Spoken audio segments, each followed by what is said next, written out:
রাজ্য রাজনীতি এখন উত্তাল। ভগবানগোলা বিধানসভার বিধায়ক রিয়াত হোসেন সরকারের একটি বক্তব্যে মুর্শিদাবাদ জেলার ভগবানগোলা পুরো উত্তাল হয়েছে রাজ্য রাজনীতি। বিধায়কের একটা বক্তব্যে কংগ্রেস এবং সিপিআইএমের নেতৃত্বরা সরাসরি বিধায়কের দিকে নিশানা সাধছেন। প্রিয় দর্শক, আপনারা দেখছেন আখেরিগঞ্জ নিউজ। আমি রয়েছি আপনাদের সঙ্গে আজিমউদ্দিন শেখ।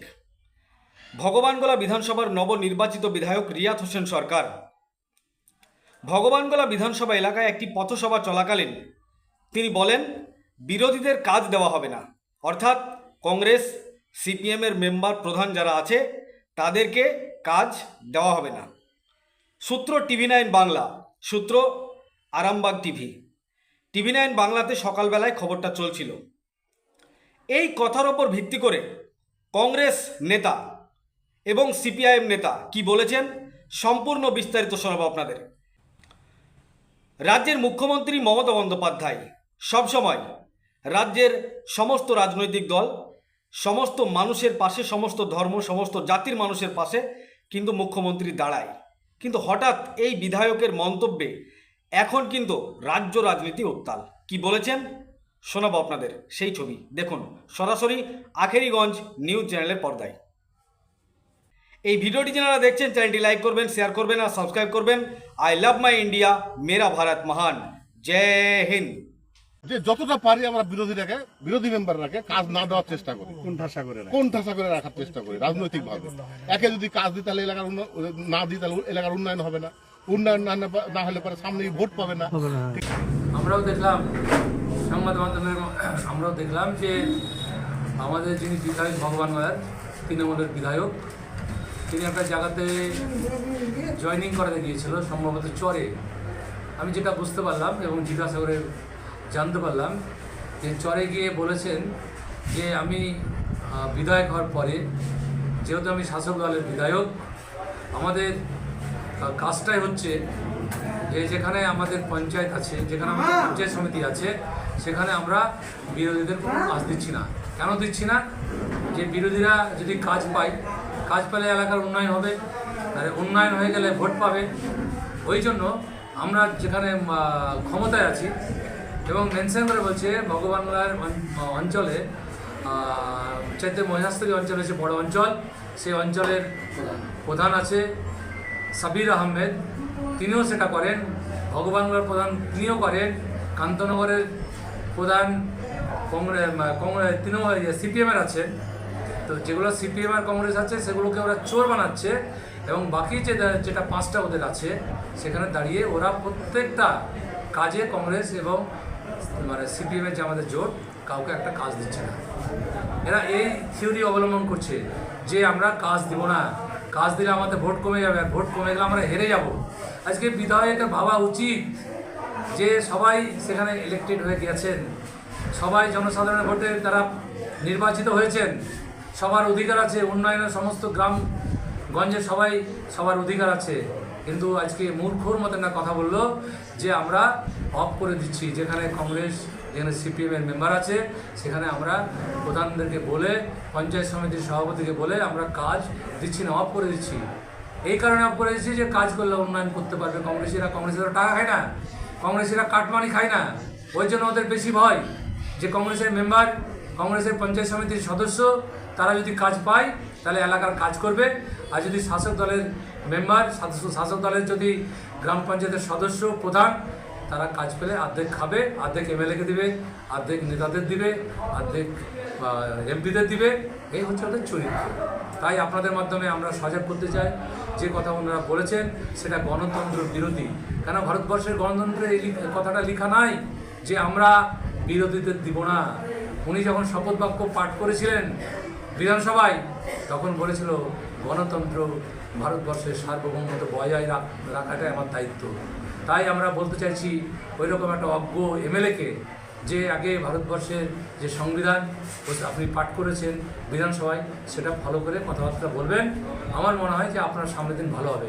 নাহলে আপনি একটা যে গণ্য মূর্খ তার প্রমাণ আপনি যেটা বলেছেন। স্ক্রিনশট করে আমি ওসিকে পাঠিয়েছি, ওসির সঙ্গে আমার কথা হয়নি বিষয়ে। আমি বিডিও ম্যাডামকে পাঠিয়েছি, আমি কথা বলবো যে আজকে প্রশাসন, আজকে এমএলএ মানে প্রশাসনের লোক, আজকে প্রশাসনের লোক হয়ে আজকে কথা উনি বলতে পারেন না যে আমরা বিরোধীদের কাজ দেবো না। এত বড় একটা বাজে কথা বলেছে, আমরা তার জন্য প্রশাসনের কাছে বিচার চাইব। যদি বিচার না দেয়, আমরা আমাদের সামনের দিনে যে পদক্ষেপ সেটা আমরা অবলম্বন করব। আমার নাম আছে আব্দুর রাজ্জাক, ভগবান 1 ব্লক কংগ্রেসের সভাপতি। উনি তো জনগণের ভোটে নির্বাচিত হয়েছেন। রিয়াদ হোসেন গত উপনির্বাচনে ভগবানগোলার মানুষের প্রতিনিধি হিসেবে বিধানসভায় নির্বাচিত হয়েছেন। একজন জনপ্রতিনিধি জনগণের ভোটে নির্বাচিত, এই কথা অন্যায়, অযৌক্তিক, ভিত্তিহীন, গণতন্ত্র বিরোধী, একথা উনি বলতেই পারেন না। আইনত এটা অবৈধ এবং অন্যায়। আমরা এই কথার তীব্র প্রতিবাদ করছি এবং সেই সঙ্গে বলছি যে গণতান্ত্রিক ব্যবস্থাপনায়, বিশেষ করে ভারতবর্ষের মতো একটা বিশাল দেশ, তাহলে আজকে উনি তৃণমূলের প্রতিনিধি নির্বাচিত হওয়ার পর বলছেন বিরোধীদের কাজ দেব না। তাহলে ভারত সরকার আজকে বিরোধী জায়গায় আছে, তৃণমূলের বিরোধী জায়গায় আছে। তারা যদি পশ্চিমবঙ্গকে কোনো টাকা না দেয়, তাহলে পশ্চিমবঙ্গের উন্নয়ন হবে? এটা অসম্ভব, এটা গণতন্ত্রে চলতে পারে না। তেমনি ৭৮ সালে পঞ্চায়েত ব্যবস্থার মধ্য দিয়ে ক্ষমতার বিকেন্দ্রীকরণ এবং জনগণের নির্বাচিত প্রতিনিধির মাধ্যমেই গ্রামস্তরের সামগ্রিক উন্নয়নের পরিকল্পনা গ্রহণ করেছিল বামফ্রন্ট সরকার। সেই পঞ্চায়েতি ব্যবস্থাই চলছে। কিন্তু আজকে এই যে একজন বিধায়ক যিনি বলছেন যে বিরোধীদের আমরা কাজ দেব না, বিরোধীদের কাজ দিলে ওরা উন্নয়ন করবে, আর উন্নয়ন করলে তারা ভোট পাবে, আমরা ভোট পাবো না। তাই বিরোধীদের কোনো কাজ না দিয়ে জনগণের রোষের সামনে তারাকে দাঁড় করাবো, তারা আর ভোটে জিততে পারবে না। এটা গণতন্ত্রের সংজ্ঞা নয়, এটা গণতন্ত্রের মূল মন্ত্রও নয়। বিরোধিতা হচ্ছে গণতন্ত্রের একটা মূল বৈশিষ্ট্য। সরকারে যারা থাকবে তারা তো সরকারের গুণগান গাইবে, সরকারের হয়ে হাত তুলবে। বিধানসভায় উনি গিয়েছেন, বিধানসভায় জনগণের বিরোধী যদি কোনো প্রস্তাব গৃহীত হয়, কোনো আইন পাস হয়, তাহলে তো উনি সেখানে হাত তুলে নাচবেন। বিরোধীরাই প্রকৃতপক্ষে এই অবস্থাটাকে সঠিকভাবে বিধানসভায় তুলে ধরবেন। অনুরূপভাবে জেলা পরিষদ, পঞ্চায়েত সমিতি, গ্রাম পঞ্চায়েত, যারা জনগণের দ্বারা নির্বাচিত প্রতিনিধি, পঞ্চায়েত আইন অনুযায়ী, দেশের সংবিধান অনুযায়ী প্রত্যেকের সেই কাজ, জনপ্রতিনিধি হিসাবে কাজ করার অধিকার আছে। সেই অধিকারকে যারা কেড়ে নিতে চায় বা অধিকার না দেওয়ার কথা বলে, তারা কখনোই গণতন্ত্রের পক্ষে হতে পারে না। এবং গণতন্ত্রের মধ্যে বিরোধীরা নির্বাচিত হয়ে জনগণের উন্নয়নের কাজ করবে, সেটাই তো স্বাভাবিক। যে যেখানে নির্বাচিত হয়েছেন তিনি সেখানে জনগণের ভোটেই নির্বাচিত হয়েছেন।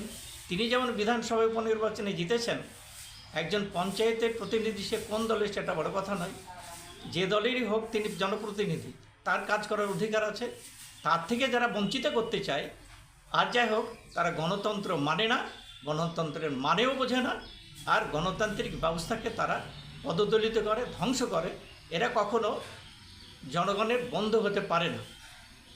তাই তার এই কথার আমি তীব্র বিরোধিতা করছি এবং প্রশাসনের দৃষ্টিতে আমরা এই বিষয়টি নিয়ে আসবো যে একজন জনপ্রতিনিধি কি করে একটা প্রকাশ্য মঞ্চে এইরকম গণতন্ত্র বিরোধী কথা বলে, তার বিচার আমরা চাইব। আমরা কালকে শুনেছি, আমরা এই বিষয়টা আমাদের এখানকার যারা প্রশাসক আছেন, বিডিও এবং ওসি, তার দৃষ্টিতে আমরা নিয়ে আসবো, শীঘ্রই নিয়ে আসবো। যদি ভবিষ্যতে কাজ না দেয় তাহলে কি আপনাদের আন্দোলন বৃহত্তর হবে? অবশ্যই। আমাদের অধিকার পেতে, বিরোধীদের অধিকার পেতে বিরোধী মঞ্চ তো অবশ্যই আন্দোলনের ময়দানে আছে এবং থাকবে। আপনার নাম এবং পরিচয়? আমার নাম মোহাম্মদ মহসিন আলী, ৬২ নম্বর ভগবানগোলা বিধানসভার প্রাক্তন বিধায়ক। কাজ দেয় না ওরা। আজকে যখনই আমার এখানে পঞ্চায়েতে যখন হবে, কাজ ভাগ করাকরি হবে, আমি পরিষ্কার কথা বলছি একদম, তাহলে বলবেন যে আমরা কি আপনার লয়?